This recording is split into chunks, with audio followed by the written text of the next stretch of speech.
Hey folks, it's Matt once again, and welcome back to another review.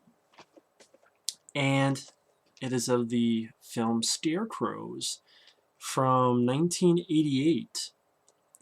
Now, the reason you're seeing a VHS of this is this was sent to me a long, long time ago by a very nice guy named Travis. And I had not gotten around to seeing it until now, of course, the month of October. And unfortunately, I couldn't watch the VHS because when I popped the VHS in, as we round right to the beginning, uh, but it wasn't the beginning. It was like it started in the middle of the movie. So I don't know. And then when I found it online to watch, I realized it was about first 5 minutes were cut of the movie, which was strange and it didn't really work too well. So unfortunately, I mean, I'll still keep this because it was a gift.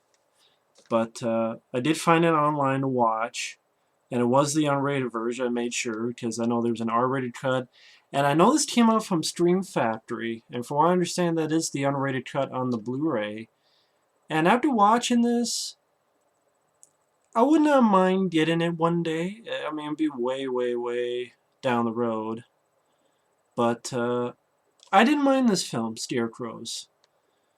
I didn't mind it as a decent time waster. I definitely think these scarecrows are a very nice look. Some of the creepiest scarecrows I've ever seen in a movie. And it's directed by a guy named William Wesley, who would go on to direct a film called Route 666, which I have reviewed on this channel. It's still up. That's the one with Lou Diamond Phillips, Lori Petty, and Stephen Williams, who was in Jason Goes to Hell and on some episodes of The X-Files. And I like that film. That's the one where there's a ghost of this road crew that was prisoners that were killed and put into the concrete, so when they come back, it's a ghost story like this film, only they're made of concrete. And I know a lot of people don't like the film, but I prefer that film over this, mainly because I like the cast more. I love Lou Diamond Phillips, LDP for life. I like Lori Petty and Stephen Williams, so I like the cast more. But I will say, uh, this one, I like that more for the cast, but this one I will say it's a better directed film because it doesn't have some of the annoying shaky of. And I mentioned that because William Wesley, the director, I think he only made 2 films, this and that one. It's better directed because that one takes place in the daytime. This is all at night, which makes more sense. And it definitely has better gore than Route 666, especially when you watch the unrated version. But the characters, the acting isn't much to run home about. There's a couple people that grew on me a little bit in their acting wise.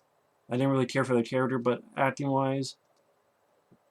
But again, the characters aren't much to run home about. But I will say it has a nice bit of mood, at least in the second half. Some nice fun gore moments. Again, the look of the scarecrows are pretty cool. It's probably one of the best scarecrows films out there. I haven't seen Dark Knight of the Scarecrow in forever. Maybe I have to pick. Oh, I got like 50 movies I'll have to pick up one day, so. It's one of those movies that I'm curious to check out the features whenever I do get the Blu-ray. Again, it'll be way down the road because I know this was made on a low budget, but they used it well enough. And the plot, I'm fine with the premise of the movie, which is these paramilitary guys rob, get this money, took this cargo plane where they have 2 hostages, the pilot and his daughter. And one of the robbers escapes with the loot, parachutes down, and what's funny, he throws the grenade, and like this grenade has a long fucking timer because it feels like 5 minutes go by, and this grenade still hasn't blown up yet. But they do it at the nick of time, and ultimately, some of the other guys parachute down to follow this guy. And the first half of the film, I will admit, I was pretty damn bored with the movie. The first half of the film, I'm like, man, this is going to be a fucking rant because I am not giving a shit about this movie. The only thing I was caring about were the look of the scarecrows. But the second half of the film I thought was pretty decent. But the first half, not much happens. The one who took the money gets to this house. These other two are following him. The guy who took the loot gets his truck. Uh, but puts some money. He's driving by. At times there's this weird narration. It took me a little while to figure out that he's actually thinking to himself because I'm like, I'm hearing this guy talk, but his mouth isn't moving. I'm going, what the fuck? Like, is something wrong with the film? He's talking, but his mouth isn't moving, and he's narrating. I don't know, just the way they did it is kind of weird. But then, some little stuff starts happening. I mean, the vehicle stops and he lifts the engine. I mean, lifts the hood, and there's no engine. He's like, what the hell? I was just driving this. There's no engine in this. And then he starts running. He starts hearing these voices, fuck with him over the headset he's wearing. And you're thinking, okay, is it really these guys fucking with him, or is the Scarecrows fucking with him? And the guy gets stabbed.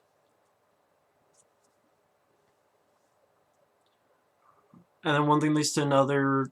The rest of the people, including the hostages, get to the house that's in the middle of nowhere. There's like a cemetery nearby. I think a cemetery nearby. And things start to happen. And this is, by the time this happens, it's pretty much 40 minutes into the movie. If it's not, it felt like 40 minutes into the movie. That's why I'm like, man, this is like an 80-some minute movie. I'm like, half this movie, nothing's fucking happening. I don't think, for me personally, it needed to take that goddamn long to get to the shit. Because the characters were not really that fucking interesting. But after that, interesting things again start happening. They find the truck that the guy was driving, and there's a scarecrow in the seat, stuck in there. They find a parachute, they're cutting it down, and it opens up, and this blood comes out of it, out of nowhere, and splashes a guy who's on the ground. He's like, what the hell? How the fuck was there blood up there? The guy they're looking for, who the audience saw stabbed, is back at the house. And they're beating him up, trying to get information. Where's the money? And again, this is when the movie really kicks in. Strange, interesting ideas. For example, he has his chest is open, and he's super strong, and he's fighting back. And there's like this big, bald-headed guy that he just flings like nothing. The actor who played the guy Curry, I think his name is Michael Sims, who's sort of the head of these guys, somehow bites. I think the guy who's fucked up, his name is Bert. So Curry, in the leader of these guys, bites Bert's fingers, and he just pushed out a window, and he spits the fingers out. Like, ooh, shit. Some nice special effects by Norman Cabrera, whose credits include Fright Night 2 and Summer School. Well, that's the effects that Chainsaw did in that one scene. Who assisted Oscar-winning special effects master Rick Baker on Harry and the Hendersons and TV's Beauty and the Beast. Good makeup effects guy. Person.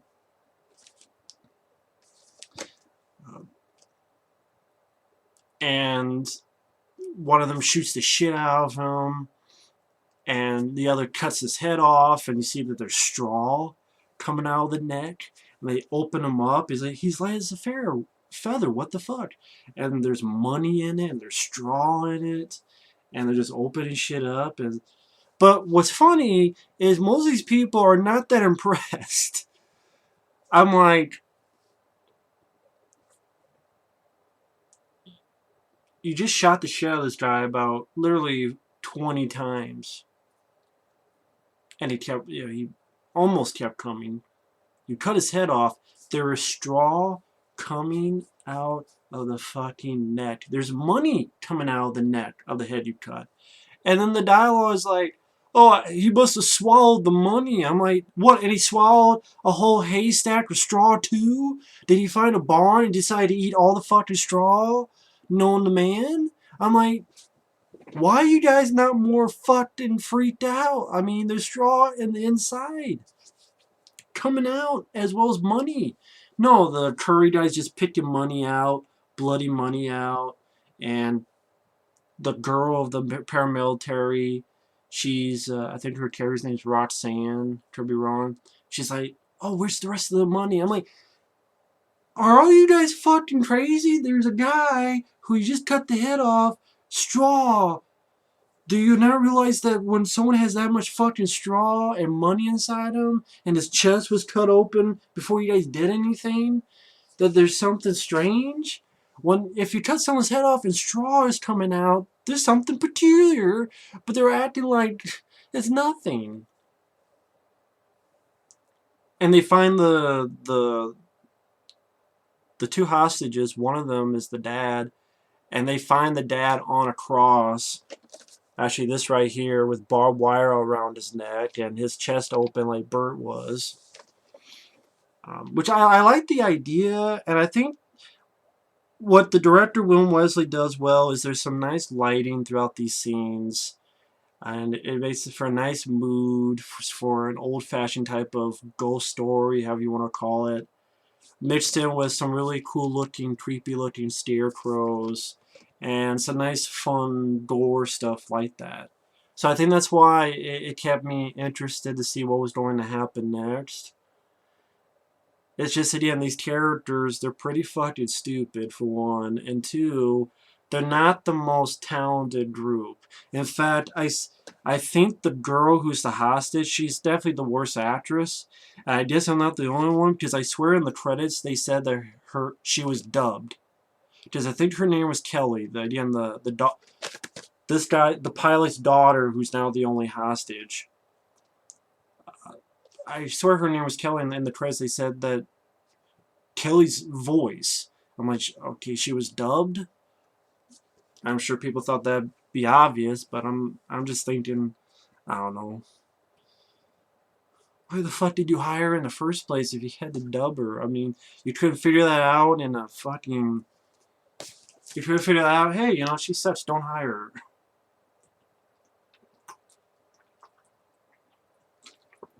No, instead they dub her. And maybe there'd be a story about that on the Blu-ray. I don't know. If someone has it and it says it, let me know. But yeah, the characters really suck. I think that has a... Again, Route 666, granted, that takes place in the daytime, which doesn't help. And this has better gore effects. But I like that cast more, and that's why I can get behind that movie. Here, I don't really care about anybody. The guy who plays Curry, the leader... I thought he got better acting-wise. There's a couple of scenes I really liked him in the second half. Michael Sims. It's weird, the lead guy, Ted Vernon, I think that's his name. He's like the bald-headed tough guy, and he does barely jack shit, but he's #1 on the cast list.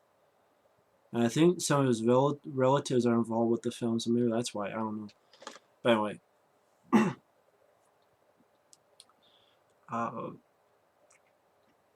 Yeah, these terrors. I mean, hell, even the female paratrooper says, "Oh, they're just trying to scare us in order to get the money." I'm like, sure, they made a fucking guy be alive even though his fucking chest was open, and you cut his head off and straws coming out and all this shit. And there's, you know, you fight a guy like this.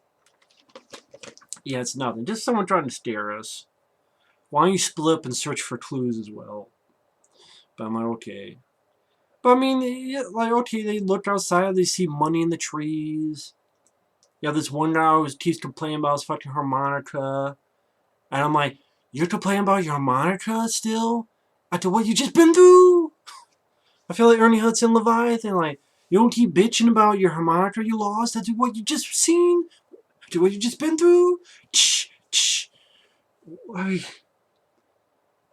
But he finds his harmonica. He gets smacked. Now again, did a fun, good gore scene where he gets his hand sawed off. And then something that I rarely cringe at Gore anymore, but this made me cringe because they put a sack on the guy's head and they take this knife and they just slam it down. And imagine my head with a sack over it. And you just see the knife go and blood splurt out.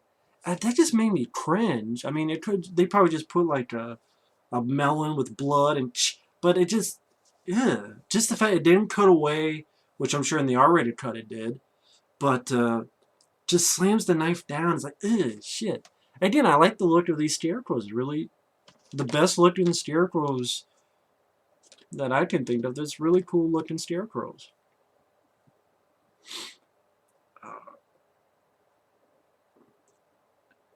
And they made the guy into a scarecrow. Interesting idea. They kill their victims and make them into scarecrows. And the guy I was talking about, the leader of the group, Curry, he sees it and he's shooting. Now it would have been nice to see some impact bullets against the scarecrows when he's shooting, just to show us further that he's actually hitting the fucking thing, is not doing anything. But I don't know, maybe they couldn't afford that. I don't know, but it would have been nice to see. But still, I like the idea that when they kill people, they're actually sewing him up and, you know, they're cutting him apart. The stuff, I'm guessing the stuff straw, and they didn't make him to a scarecrow. Interesting idea. Idea, I thought the actor who played Curry, I believe, again, his name is Michael Sims. I thought he got better as he was getting more crazier. Like, he has a scene when they're back at the house, he's wondering, you know, we got out of that robbery really easily. You know, we shot and we hit them, but they shot and they couldn't hit us. You know, what if we're really dead? And then he keeps wondering about his friend out there, which he knows he's dead, but no, we gotta wait for him. Oh, I hear him. I thought he did a pretty good job, you know, like as he's going crazy. I didn't like the character, you know, I meant to like the character, but I thought acting-wise he did better. And the other militaries that's left, like the woman Roxanne, I could be wrong on the character's name, and the other guy, the bull-headed guy, Ted Vernon, they're okay at best. The hostage, the girl, she was fucking horrible, shrilling voice. Jesus Christ. And the Curry character, she tells them all to get the fuck out, pretty much. And again, some nice kills. The female paramilitary woman gets a pitchfork in the hand and stabbed right through the back. The ball guy goes in, shoots one because his gun has like these little explosive things and fucks up one scarecrow, saves the hostage girl. And then the guy like gets stuck, and I swear he's getting stabbed in the leg by a scarecrow about 7 times. That's how long it takes for the girl to be like, I'm running, I'm running, I'm running, running, running. Oh, I changed my mind and I came back. And then when she comes back, it like takes 1 second. And I was like, yeah, this guy's been stabbed in the same leg like 7 fucking times already.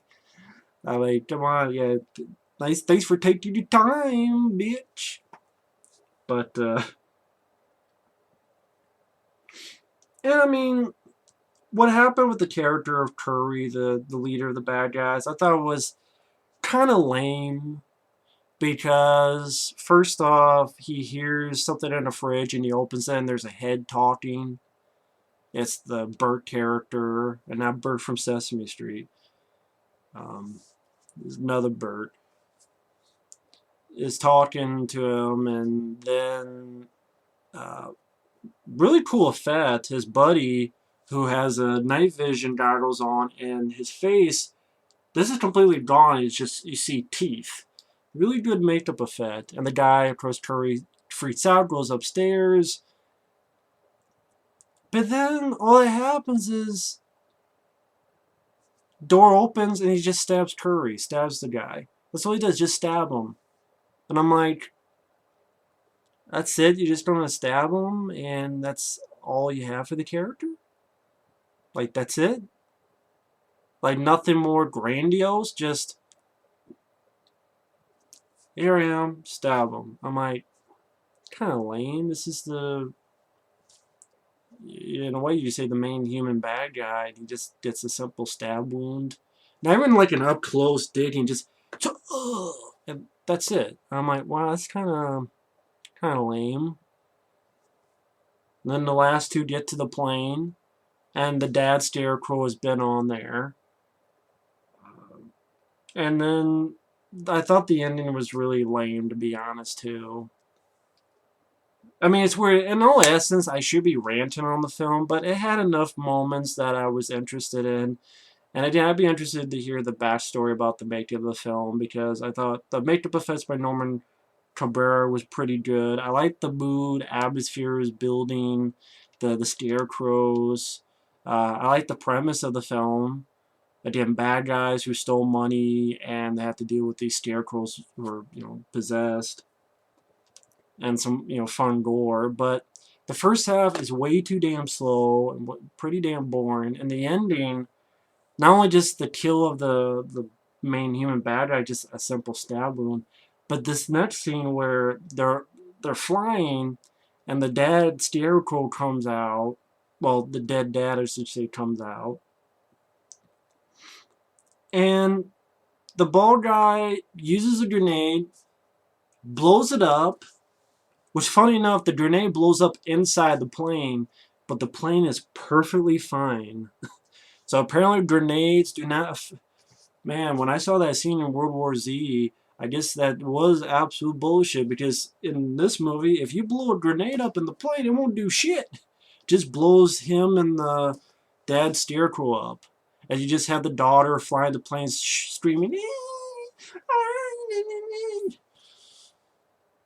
Oh, God, annoying as fuck. And then you just hear credits about how, like, you see the doll that the girl had on the plane eating the remains, and when you just hear audio of the plane landed, and the doll was, barking at them, and they had to tranquilize it, and the girl she flew all the way back in a state of shock. I'm like, wow, you could really do that in a state of shock?